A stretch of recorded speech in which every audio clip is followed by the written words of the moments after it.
Welcome, and thank you for joining us, particularly on a Sunday. What time is it where you are? It's 11 o'clock in the morning, so it's a great time for me, actually. Yeah. Probably more convenient than me, then. That's good. Yeah, I'm a morning person, so unusual for rheumatoid arthritis. A lot of people with rheumatoid, they don't find themselves feeling good in the morning, but even if my joints are hurting, my energy is always better in the morning. So Yes, I find out my brain is a morning person, my body is not, which always creates a bit of a clash. I relate to that. Yeah. Yeah. For anyone that's not aware of who you are, before we get into your arthritis journey, do you just maybe introduce yourself, tell us where you're from, that sort of thing? Yeah. So I grew up on the West Coast of the United States. I'm from Seattle, Washington, and that's where I am now. And oh my gosh, my life story. I've done like a 45-minute video on just my diagnosis story, so I'm gonna try to condense it. But yeah, I was always very active, sporty person. Played soccer, aka football. And my body started deteriorating when I was 19 and 20 years old out of the blue. It was very strange. I had no idea what was happening. And long story short, I got diagnosed with rheumatoid arthritis right before my 21st birthday. And I'm 42 now. So it was about half my life ago. And my treatment journey I was pretty lucky to respond well to my first medications, which put me right into remission for 6 years, which I thought was going to last the whole rest of my life, but it ended up being more complicated than that. And I became an occupational therapist 6 years after my diagnosis. And a lot of people ask me, oh, did you become an occupational therapist because you have arthritis? And if the answer was yes, that would make my story very neat and tidy. But actually, no, I never got referred to occupational therapy for arthritis. I actually didn't know that occupational therapists could treat arthritis. I became an occupational therapist because I wanted to work with children with developmental disabilities or challenges.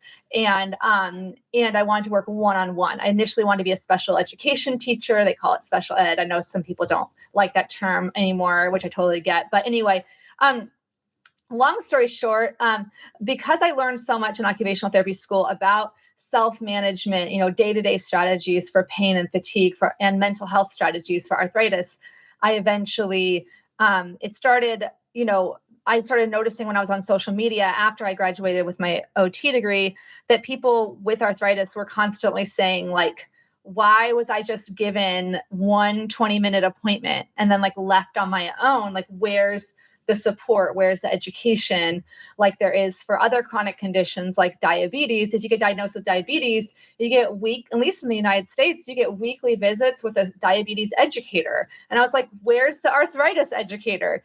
And then I decided I will become the arthritis educator. There is that gap. I think we've probably talked about it in the past, because you and I have a few crossovers, even though I don't have RA, in that I didn't know OTs even existed, let alone could support with arthritis. It was completely foreign. I found that out embarrassingly in my 30s, and I felt ashamed by that, so it's not obviously a one-off experience.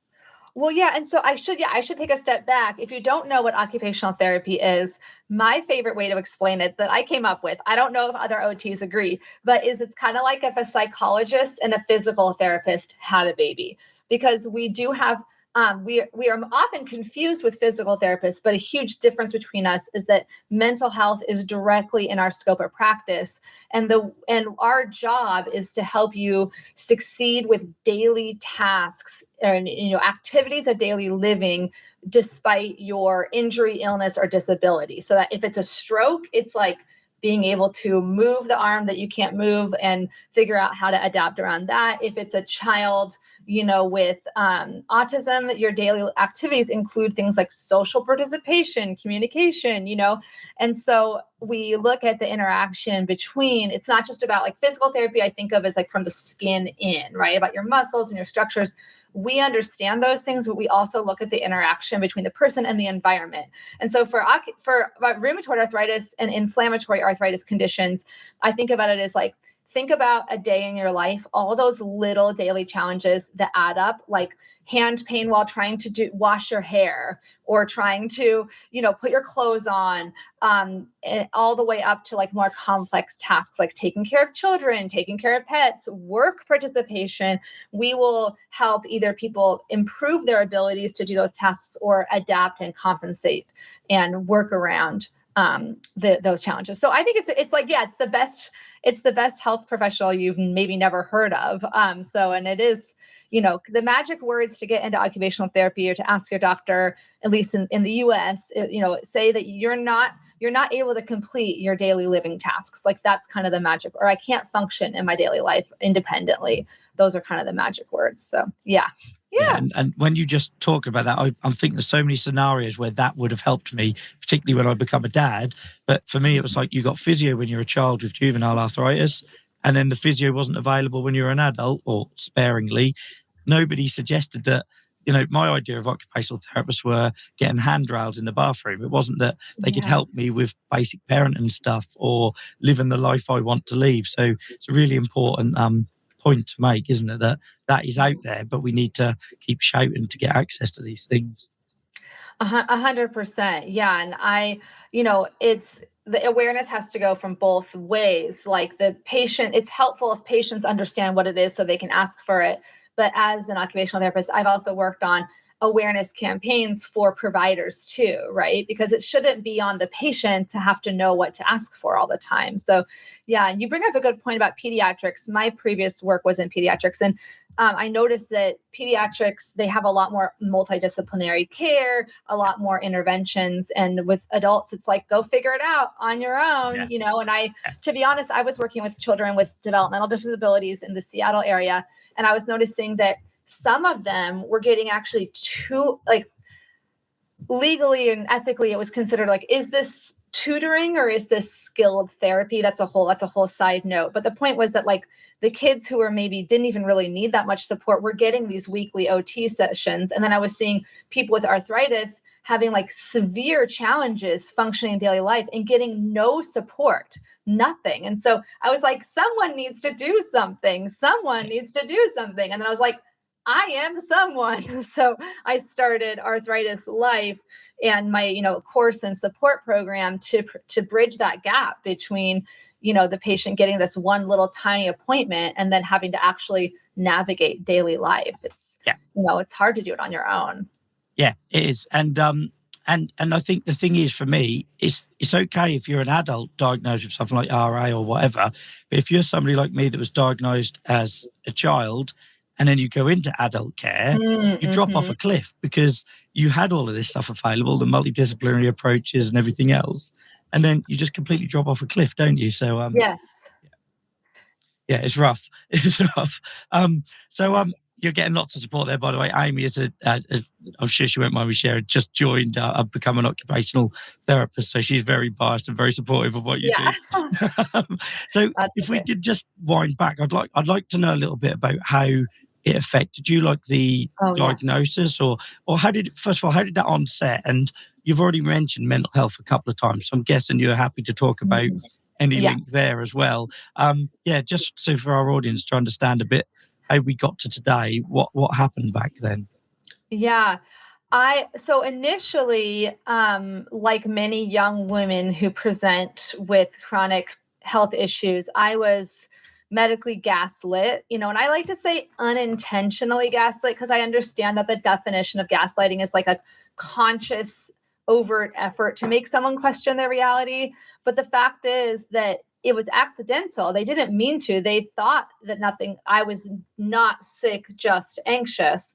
But I had all the systemic symptoms of rheumatoid arthritis with only one joint that really hurt enough for me to even mention it. Like I was an athlete. I was used to having pain on and off. Like I barely even registered, but I did say, I've had this sprained finger for about a year. Anyway, also I have severe muscle wasting. I don't know what the kilograms is, but I went from like 130 pounds to 105 pounds. So I lost 20% of my body weight. And that's now I know called rheumatoid cachexia, which is severe muscle wasting as a result of uncontrolled rheumatoid arthritis.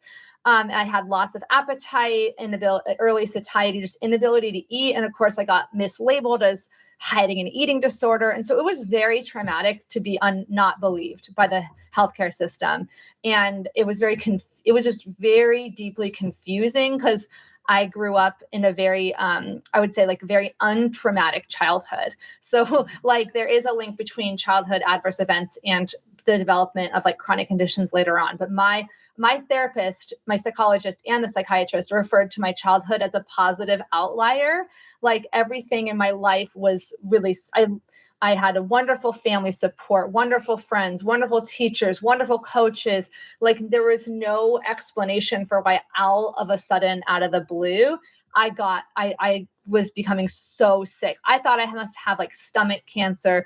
So anyway, there's a whole longer thing where I got diagnosed with gastroparesis first, but I started having panic attacks. And then of course you're in this impossible position, right? Because you're like, I know the chicken or the egg is that I was happy and healthy. I started having health issues and then I became anxious.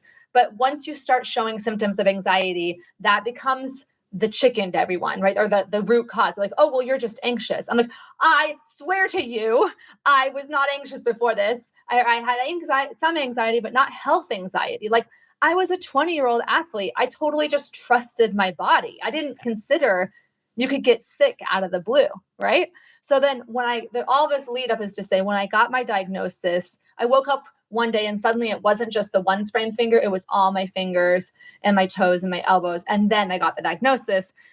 All that led up to me being not upset at all by the diagnosis. I was really relieved and excited about the diagnosis because it meant that I'm not crazy.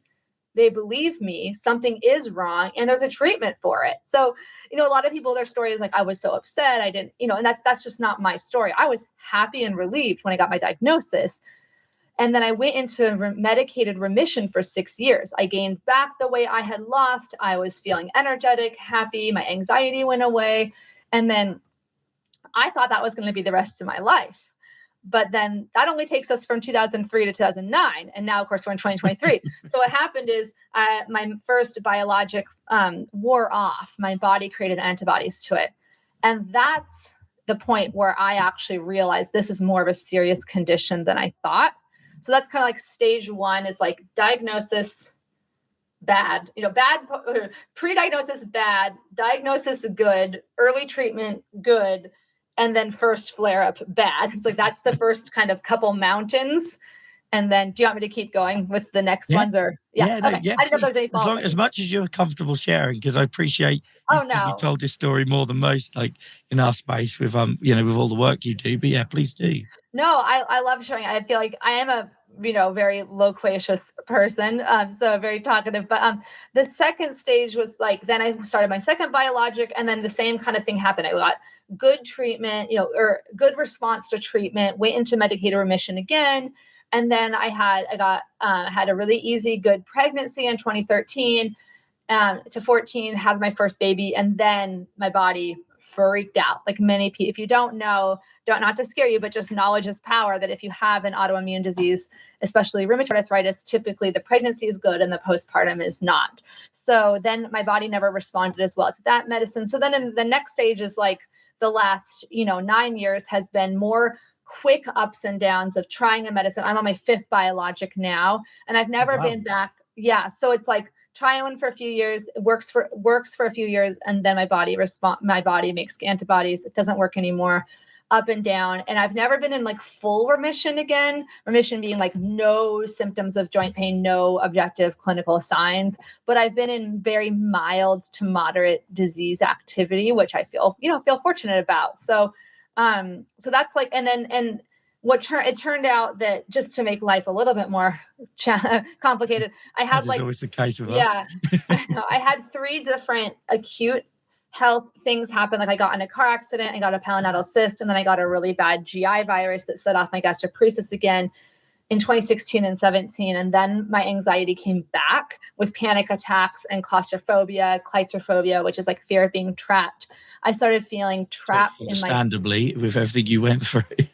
Yeah. And I think a lot of people, it's like naming something can be really powerful, right? So when I found out there's a word like claustrophobia, that's not just claustrophobia, which is a fear of being in a small space, but claustrophobia is a fear of being trapped, regardless how big the space is. It's like that, even knowing there was a name for it made me feel less like, again, I'm a freak or something's wrong with me. And so, I've gone to therapy, gone through exposure therapy for that, which is like the most evidence-based therapeutic approach for phobias, it turns out, is like, doing small exposures, like starting with an elevator on one floor, then going to 2 floors, then going to 3 floors, then going on like a gondola, like a small, and then airplanes are still a challenge. But that's where my therapy for that, I was exposed to acceptance and commitment therapy, which it turns out is a really wonderful, that's like if cognitive behavior therapy and mindfulness practices had a baby. And that's what I ended up discovering was really helpful for the perpetual chronic, illness challenges like uncertainty, ambiguity, dealing with things out of your control.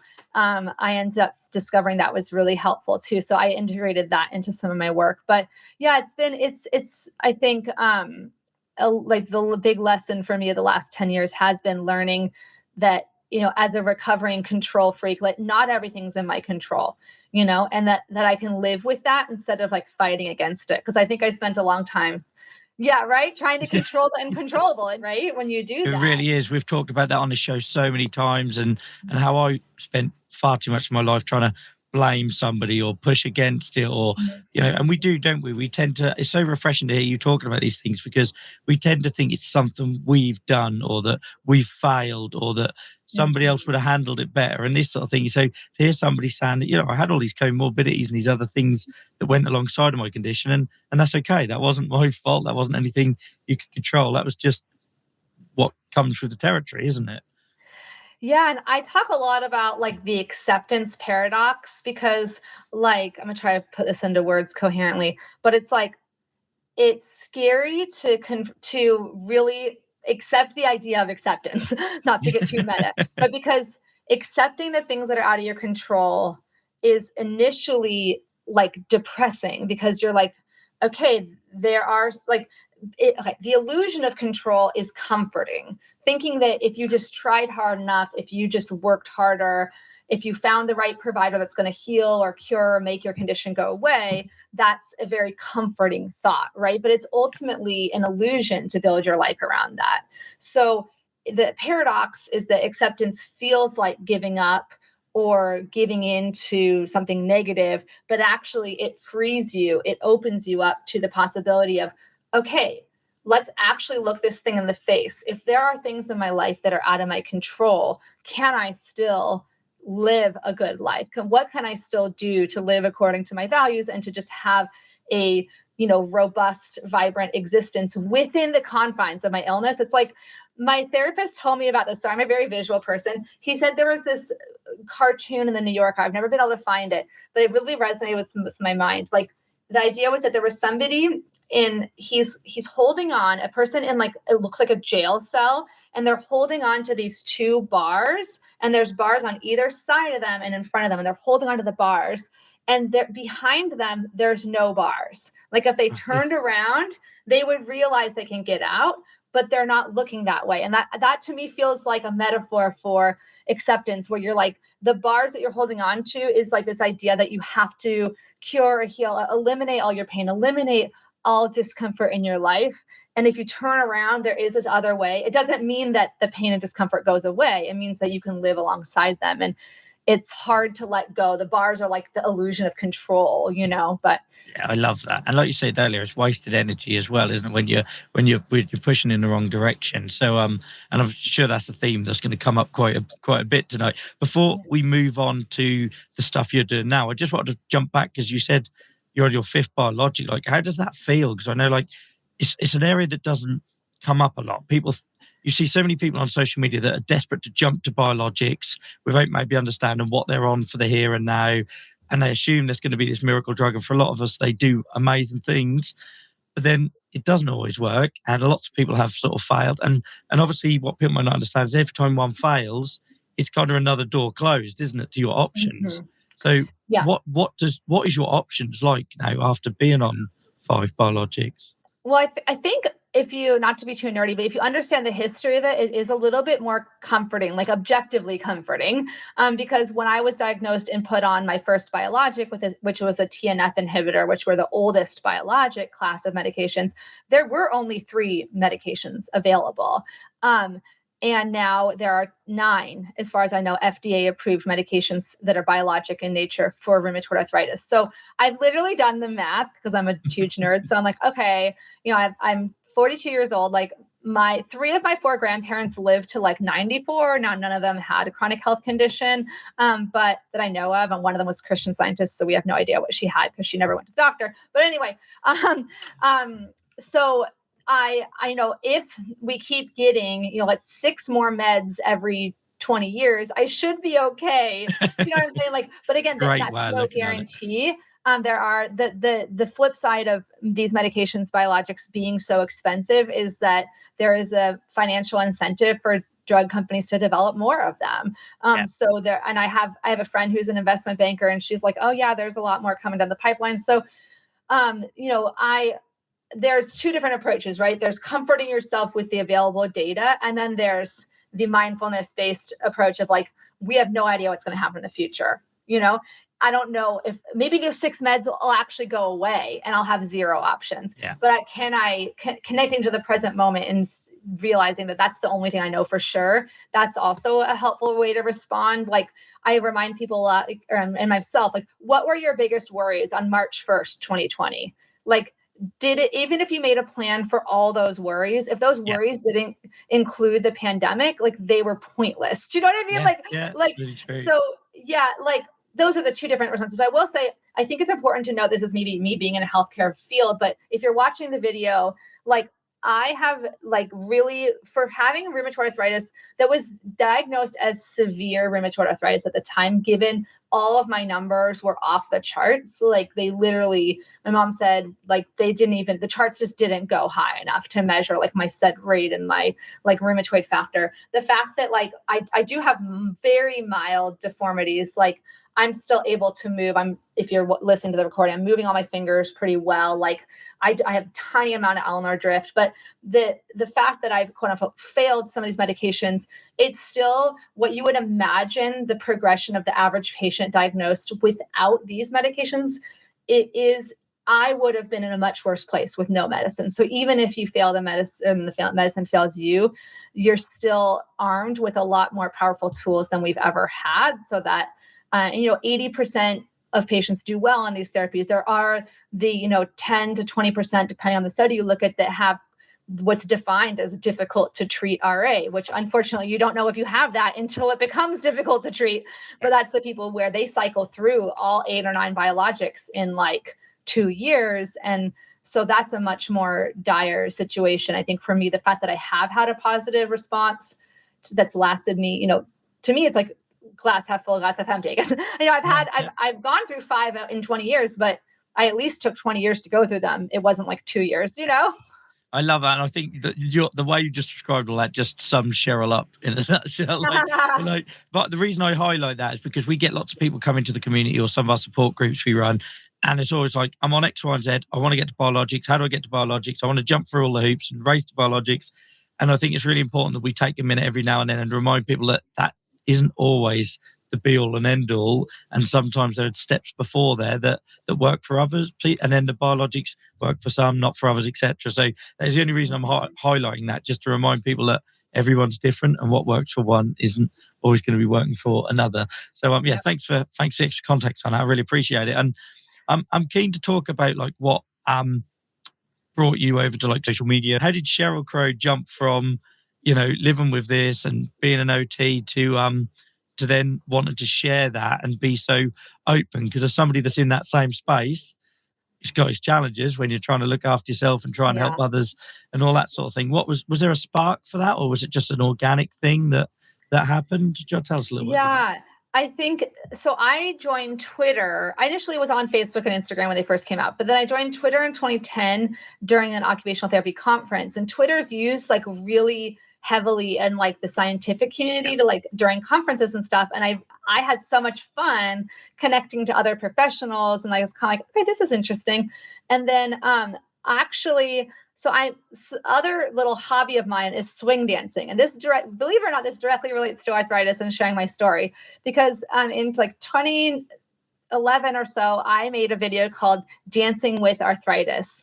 And someone from the Arthritis Foundation, my local chapter, found that and was like, this girl seems outgoing. Like she'd want to share her story. She asked me to speak at the local juvenile arthritis camp in person. And I had so much fun doing that. And I ended up I don't know, you know this, Joel, once you start being out there with your story, people are like, you get asked if they like you, I guess you get asked to do more and more things like, oh, can you come to Washington, DC and speak? And I'm like very unshy, right? So I was the person, my dad growing up, I was born in 1981. My dad had the giant camcorder with the VHS tape in it. I would always be jumping in front of it. So part of it is I was always intrinsically comfortable in front of the camera and comfortable sharing my story. Like I remember in second grade, my teacher had to like tell me to stop doing, they call it show and tell. Do they call that in the UK? Yeah.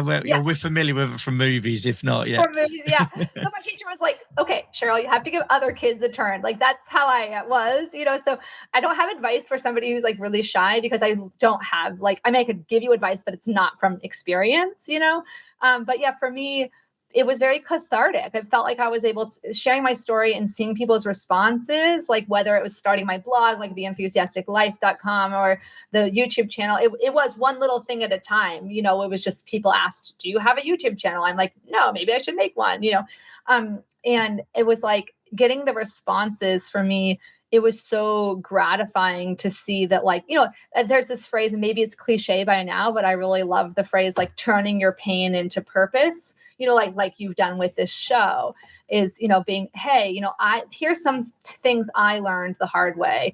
Let me share them with you. And I will say, I was always open with my arthritis story. The thing that I was not open about until the last 3 or 4 years was sharing about anxiety. And I think it was because I was so traumatized by my experience in 2003, getting mislabeled as only anxious, not sick, that I was like, I was worried that if I admitted this fault of having, I'm saying that in quotes, I know it's not a fault now, but if I admitted this weakness, which I thought of it as a weakness, then people would think that like my anxiety somehow caused my arthritis, or that they would just see me as, it's intersectional, because it's like I did have like a privileged upbringing. So there was a barrier for me of seeking therapy, because I was like, why should you feel sad, or why should you feel anxious? Like you have everything except for your health. Like not realizing that just having health issues alone is enough to need to go to therapy. Like I was like, but everything, you didn't have a trauma growing up. Like you never were abused. Like, why should you go to therapy? Like I had this misconception that therapy was only for people with like severe things that had happened. So long story short. Yeah, I was hesitant to share about anxiety initially. I think there's just a much bigger stigma against anxiety and mental health.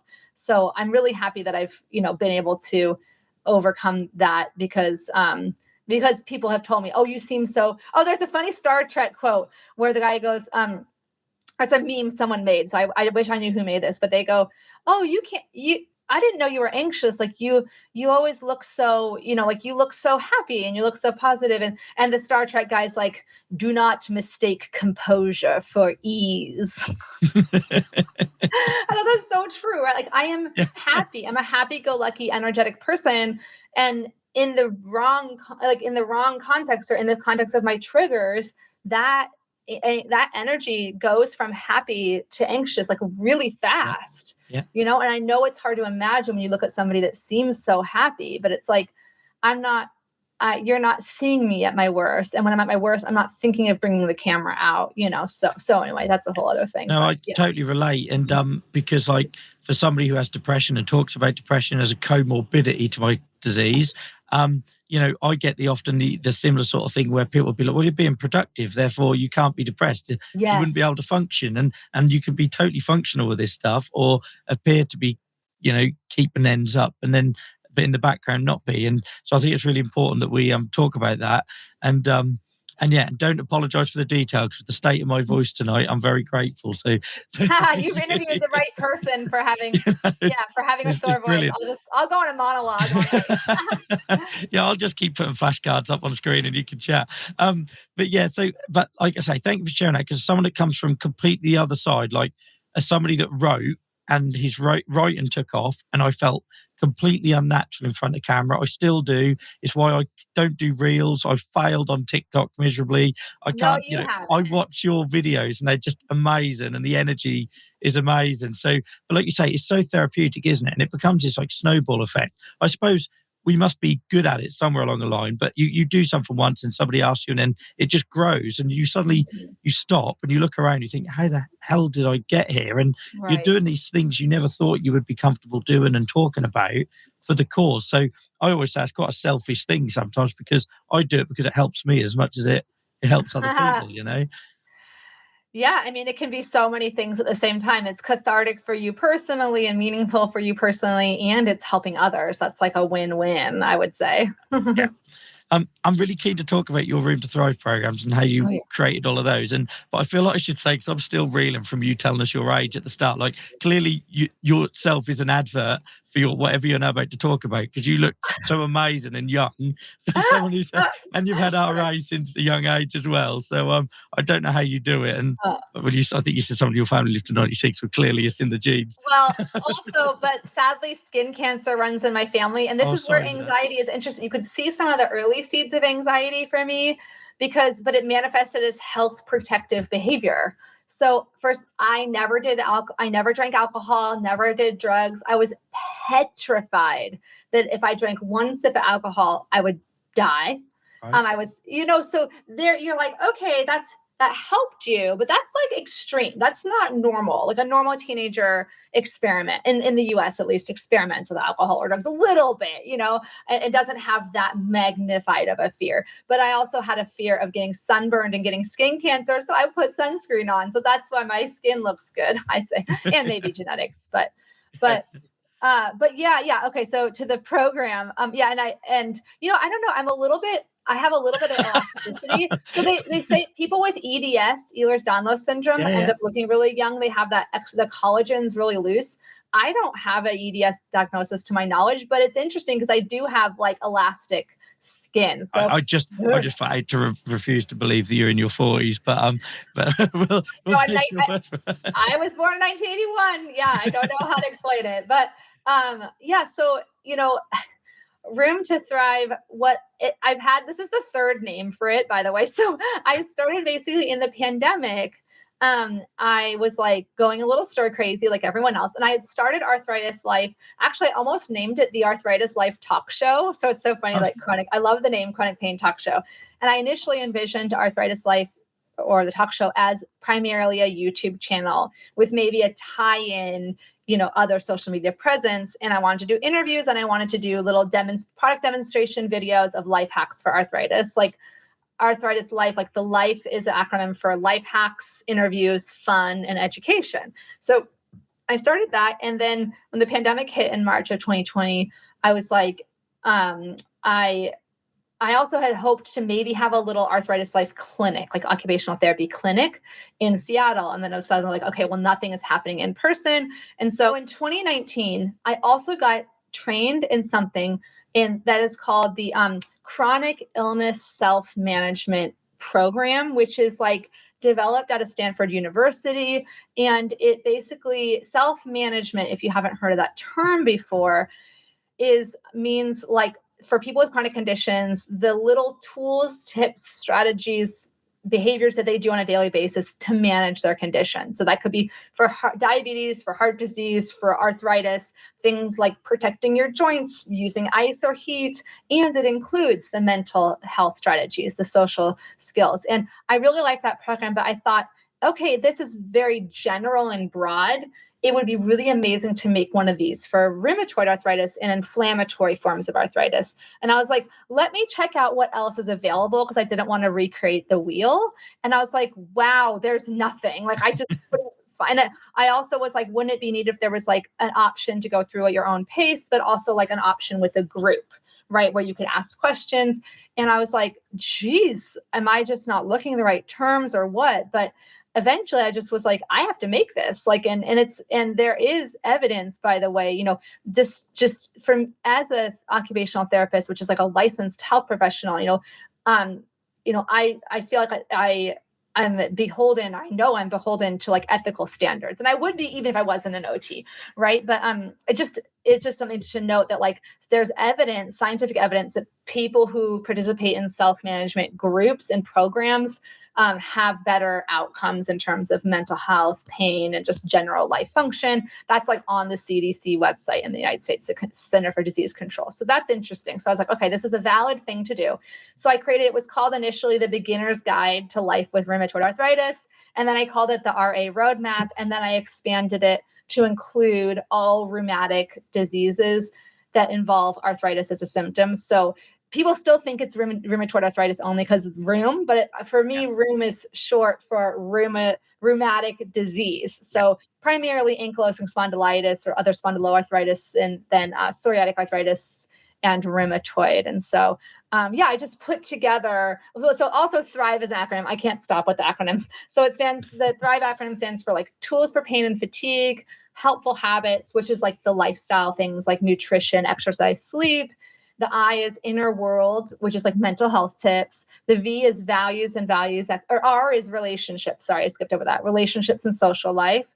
And that's like explaining to friends and family what you have, which we could do a whole 5-hour seminar on. It's so hard, right? Yeah. And then there's the V is values and valued activities, which goes along with ACT, committing to your values. And then E is executive function. So right now I have a year-round, like you could do the self-paced course anytime.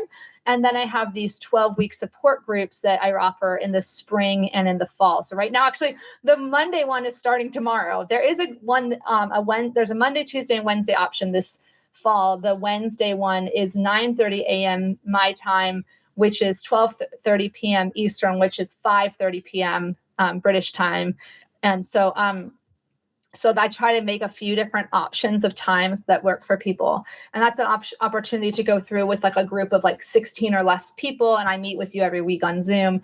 And it's been wonderful. It's just, I wish that this was just something that everyone who got diagnosed got as part of like standard care that was reimbursed by insurance. But right now, it's like, I can't wait around for that to happen. Like I have to do my own thing, to just bridge this gap. I'm happy to answer. I don't know if anyone's asking me. Oh yeah, thank you for putting the links in the chat. Okay. And I'm going to put the one in chat. And guys, if you listen to this on the podcast back or anything, the links will be in the description. But yeah, if anyone's unable to do the ones that are running now, then I believe they can use that link there to sign up for the ones later in the year or next year even. Yeah, there's also the ones you can do the wait list for the spring 2024 ones. And I want to be able to scale this so that, people can access it who maybe are in different time zones or different days of the week. Sometimes I used to do a Saturday morning group, but now I can't because of like my son's activity schedule. So I want to grow it. But yeah, right now it's just a matter of just giving people that step-by-step guidance and teaching them the evidence-based tools in a way that's like systematic. Because that's the irony of, right, the internet is that we have access to so much information and a lot of it's valid, but it's a lot to sift through and go through on your own. So, yeah.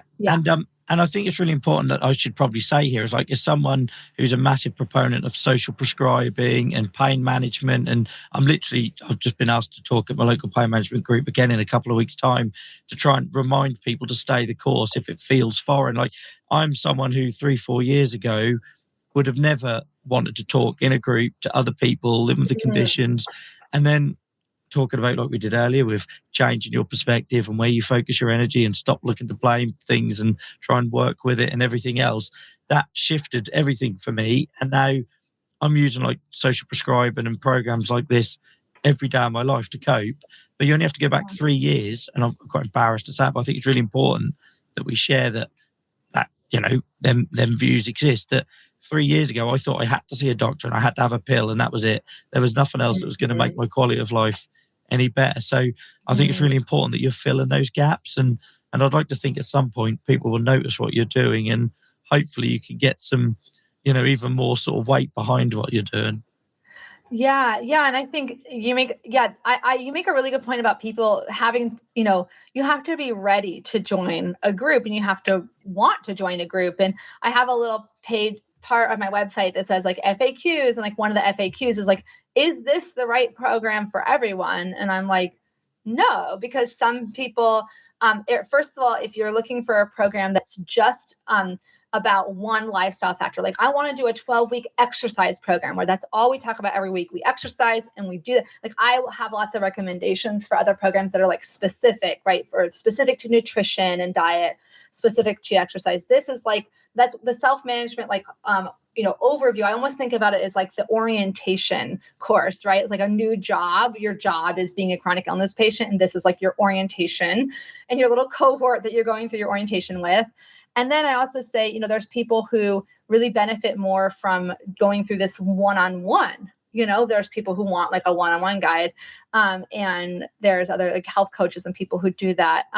I love the group process. I love seeing people go from maybe in the beginning, one of the members, Katie, she shared her story. She gave me permission to share it publicly. And that this testimonial that she said, in the beginning, she didn't think she was ever going to even take herself off of, or she never thought she was going to share her video, much less raise her hand and talk in the group.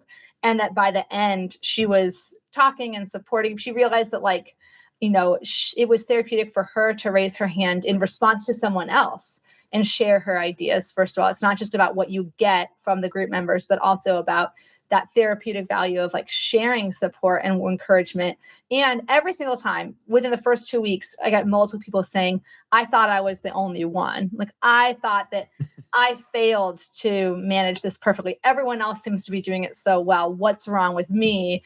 But a group environment is intimidating. I think it to people who are more introverted or shy about sharing their personal thoughts and feelings. Not everyone, I joke that not everyone wants to like barf up all their feelings to the universe like I am, but it is something that if you do, if you think in the back of your mind that this might be something that's interesting to you, I do urge people to try it. And if it's not a good fit for you, you can always, I give people refunds, like, if no questions asked. If it's not the right fit, it's not the right fit. It's only happened a few times. Usually it's happened because someone had something come up and then they're suddenly not available.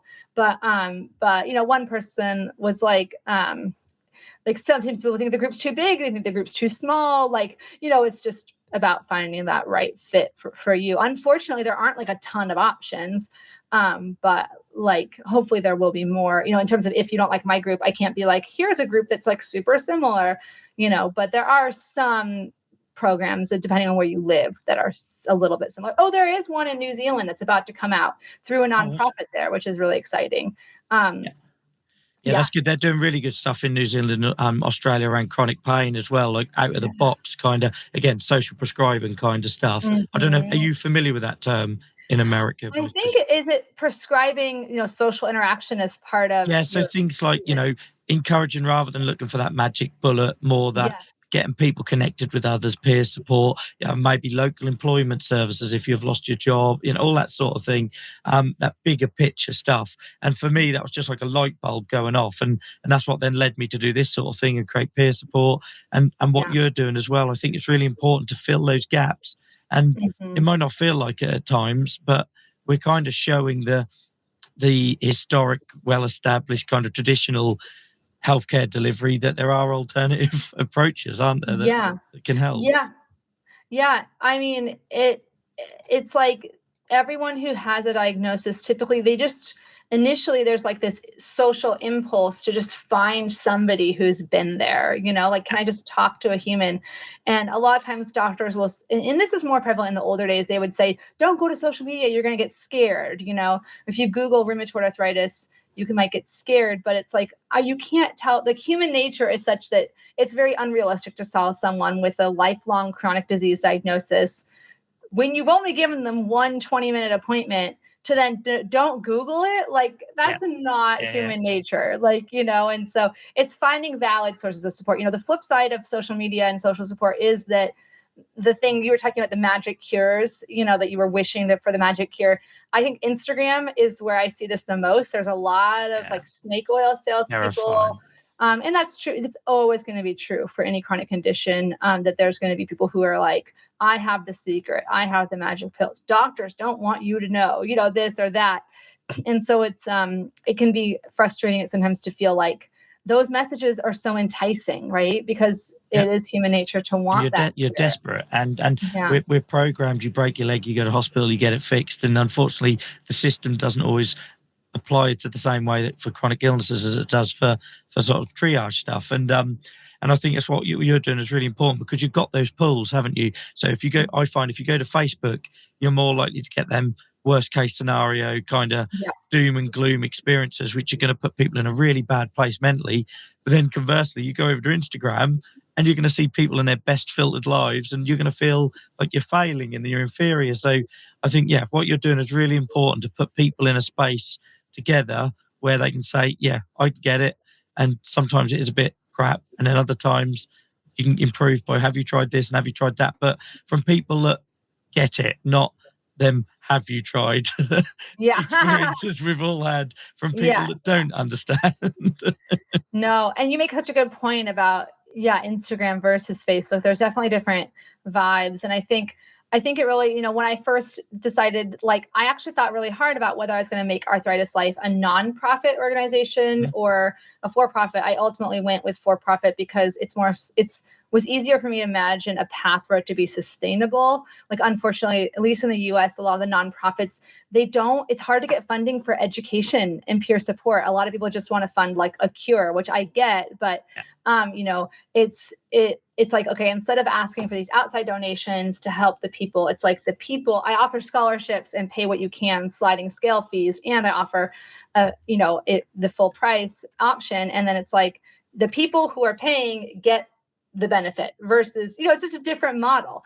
And it's also, if you're a nonprofit, you don't ultimately have control. This is me being a control freak. Like, the board of directors has a lot more control than the founder. And so I was like, I want to be able to do what I want, what I think is right for the program when I want to. And I was like, that's the only way it would be that I could figure it out, was to do like a kind of a socially minded, social entrepreneurship type for profit.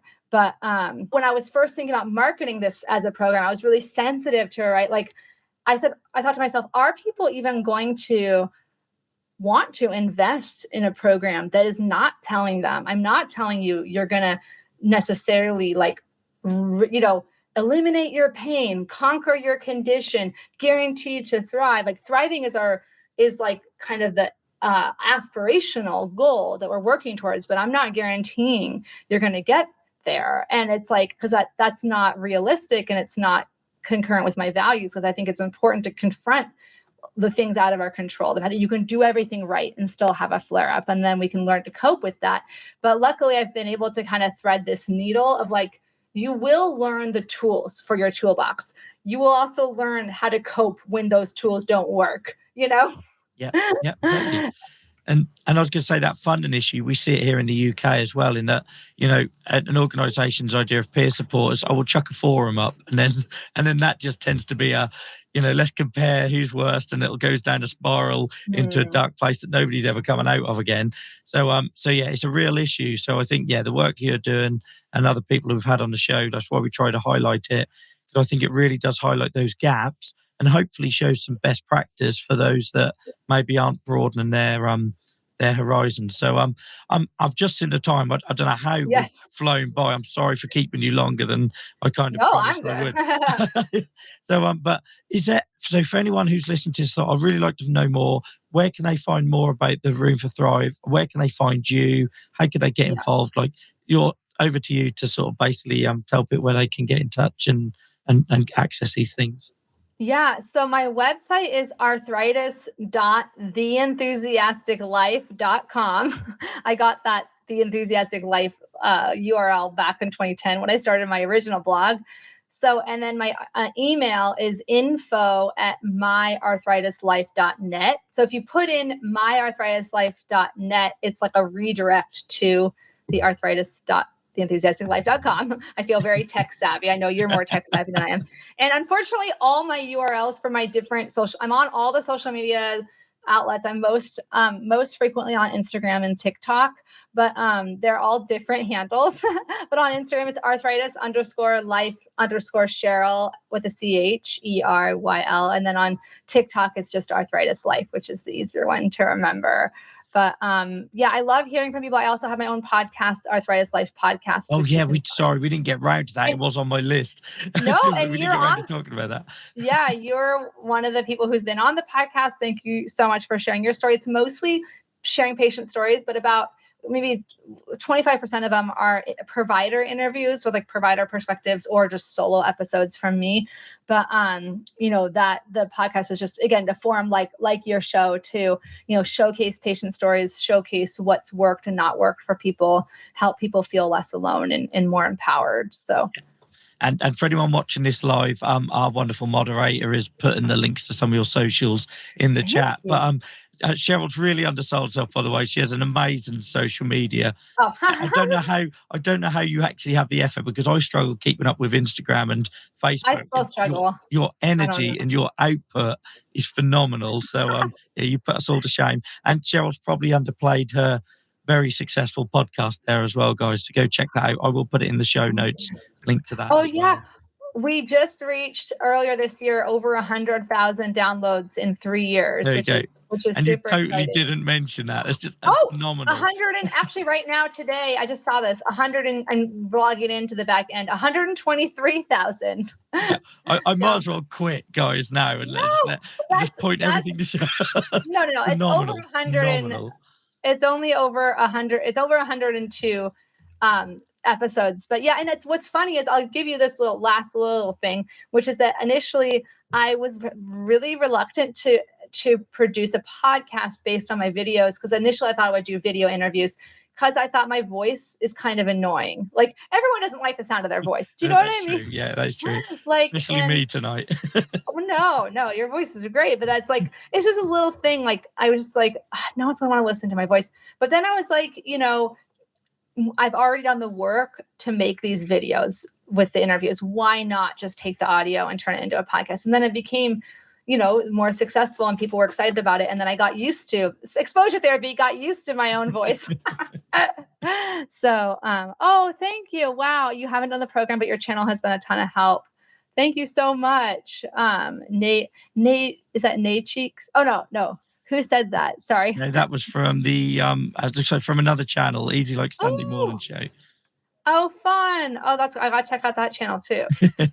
That's so nice. Yeah. And that's the great thing about sharing your stories. You get those positive pieces of feedback that help you move, They really do. When it feels like you're not making progress, it's like I'm sure you've had it with your podcast or whatever, where it feels like, oh, what was the point? No, that didn't reach anyone. And then something lands in your inbox and you realize that was worth it. Just that one person getting something from it alone was absolutely worth it.